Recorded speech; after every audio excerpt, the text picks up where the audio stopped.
Welcome back to our channel. Today, we will delve into a deeply thought-provoking topic. What do you choose to chant the Suffering Sutra instead of the True Sutras? This topic touches upon a common misunderstanding that many practitioners of Buddhism encounter on their spiritual journey. Despite the vast collection of wisdom and teachings contained in the Buddhist scriptures, many people find themselves drawn to texts that focus primarily on suffering, rather than those that illuminate the path to liberation and enlightenment. In this video, we will explore why it is crucial to understand the difference between focusing on the aspects of suffering and instead cultivating a deeper understanding of the true Buddhist teachings that guide us toward ultimate freedom. By shedding light on this subject, we hope to provide insight into how you can refine your practice and avoid common pitfalls along the way. Chanting and reciting Buddhist sutras is a core practice in Buddhism. These chants are not just prayers, they are an essential means of connecting with the Buddha's teachings. However, it is important to recognize that not all sutras are created equal in terms of their spiritual impact. In this video, we will discuss how focusing on the right texts, those that teach us about compassion, wisdom, and liberation, can lead to a profound transformation in our spiritual journey. The pitfall of focusing on suffering. Buddhism teaches that suffering is an inevitable part of life, but it also provides a path to transcend suffering. However, many people who engage with Buddhist practice focus too much on the suffering aspect of the teachings. They may become obsessed with the idea that life is inherently painful and that they must endure and overcome that pain through repeated contemplation of suffering. This mindset can often be seen in those who repeatedly chant texts that emphasize the idea of suffering, such as the Suffering Sutra, without truly grasping the deeper, more liberating aspects of Buddhist teachings.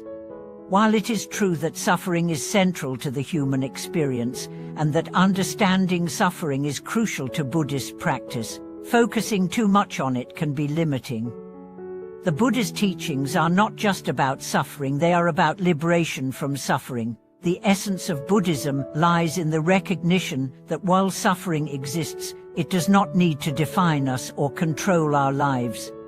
When we constantly chant sutras focused solely on suffering, we reinforce the idea that suffering is all-encompassing, leaving little room for the realization that suffering can be overcome through wisdom, compassion, and mindfulness. Such a practice may inadvertently bind us to a cycle of negativity and despair, rather than uplifting us toward the possibility of liberation and peace. The True Sutras teaching wisdom and liberation. So, what are the true sutras that led us toward liberation? Buddhism offers a wealth of teachings that help us transcend suffering, not by merely contemplating pain, but by understanding the causes of suffering and how to overcome them. The key sutras that guide practitioners toward enlightenment focus on the Four Noble Truths and the Noble Eightfold Path, which lay out the way to overcome suffering and achieve true happiness. The Buddha's core teachings remind us that suffering arises from desire, attachment, and ignorance. By practicing the principles of right understanding, right thought, right speech, right action, right livelihood, right effort, right mindfulness, and right concentration, we can dismantle the very roots of suffering.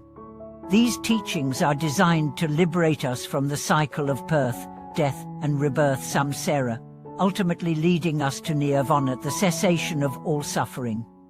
One of the most significant sutras that guide us on this path is the Heart Sutra.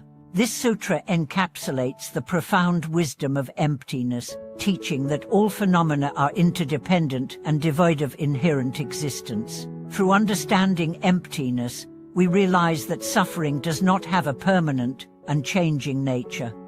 By applying this wisdom, we are no longer shackled by the belief in an eternal, painful reality, but can instead cultivate freedom through understanding the fluid and transient nature of all things.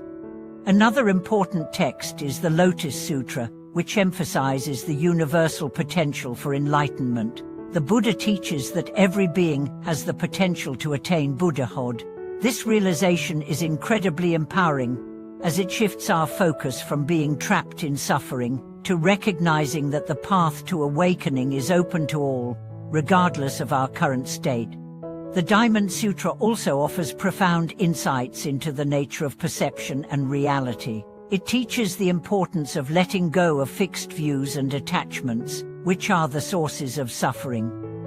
The realization that all things are impermanent allows us to live with a sense of freedom and openness, rather than clinging to an illusory sense of self.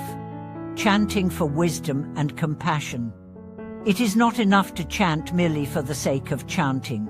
In Buddhism, chanting is meant to be a spiritual practice that opens the heart and mind to deeper wisdom. The true purpose of chanting Buddhist sutras is to invoke the teachings of the Buddha, to awaken within ourselves the qualities of wisdom, compassion, and mindfulness. When we chant sutras that emphasize wisdom, such as the Heart Sutra, or sutras that highlight compassion, such as the Avalokiteshvara Sutra, we are calling upon these qualities in ourselves.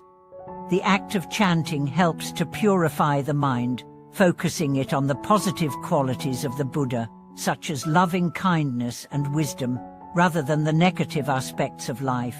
Through chanting, we connect to the collective consciousness of the Buddhist community, transcending the ego and developing a deep spiritual connection to all beings. Furthermore, chanting helps to cultivate mindfulness. By repeating sacred words and phrases, we train our minds to focus on the present moment, quieting the chatter of the mind and allowing us to be more fully present in our experience. This practice of mindfulness is foundational to Buddhist meditation and is an essential part of overcoming suffering. By incorporating mindfulness into our chanting, we transform it from a mere ritual into a powerful tool for personal growth. The power of right intention in chanting. One of the key teachings in Buddhism is the importance of right intention. It is not just the act of chanting that matters, but the intention behind the chant. When we chant with the intention of overcoming suffering, cultivating wisdom, and benefiting others, our practice becomes a powerful force for transformation. The Buddha taught that intention is the root of all actions. Our thoughts, speech, and deeds are shaped by our intentions. By focusing on right intention in our chanting practice, we align ourselves with the true teachings of the Buddha and create positive karma. Chanting with the right intention also helps us to deepen our connection with the Dharma.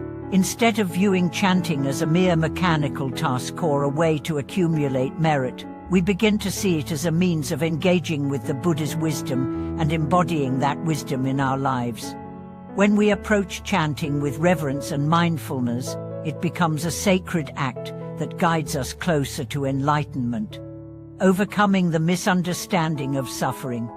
It is easy to fall into the trap of thinking that by constantly focusing on suffering, we are somehow practicing Buddhist principles more authentically. However, as we have discussed, the essence of Buddhism is not about glorifying suffering or dwelling on it endlessly. It is about recognizing suffering, understanding its causes, and using wisdom and compassion to transcend it. By chanting the true sutras that led us to liberation, we free ourselves from the perpetual cycle of suffering. We gain the insight necessary to transcend attachment, develop compassion for all beings, and cultivate wisdom that leads to enlightenment. Suffering becomes not something to dwell on, but something to understand and transform into an opportunity for growth. Conclude the true path of liberation. In conclusion, chanting is a powerful tool in Buddhism, but it is crucial to chant with the right understanding. By focusing on sutras that teach wisdom, compassion, and liberation, we align ourselves with the core teachings of Buddhism and transform our practice into a path to true freedom. Rather than dwelling on suffering, let us chant with the intention of transcending it, using our practice to deepen our understanding of the Buddha's teachings and to cultivate a life of peace and wisdom. Thank you for watching this video on why it is important to choose the true sutras over the suffering sutras. We hope this discussion has shed light on how to refine your practice and connect more deeply with the transformative power of Buddhist teachings. Please like, share, comment, and subscribe to our channel for more insightful content on Buddhist wisdom and how to cultivate a more meaningful and enlightened life.